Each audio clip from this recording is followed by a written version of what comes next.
Welcome to Man Does Tech, where I solve the problems you didn't even know you had. In this video, I will explain how to adjust headlights on a Ford Escape. First, park your vehicle on a flat surface, about 25 feet from a wall. Make sure your tire pressure is accurate, as this affects vehicle height. Then, measure the exact height from the ground to the center of your headlight beams. This initial setup is crucial for accurate adjustments.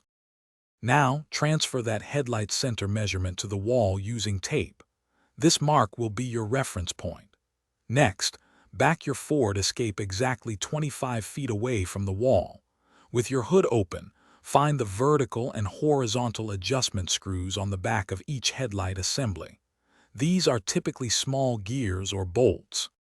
With your low beams on, turn the vertical adjustment screw to lower the beam's brightest point by 2 inches below your tape mark.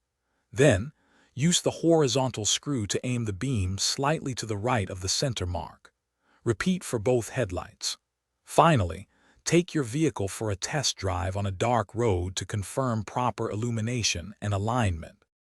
After your test drive, double-check that both headlights are evenly aligned and provide clear visibility without blinding oncoming drivers. Proper headlight adjustment is crucial for your safety and the safety of others on the road. Make it a habit to periodically check your alignment. For more great deals and to learn about the new Kindle Paperwhite, check the link in the description below. Thanks for watching. If you found this helpful, don't forget to like and subscribe.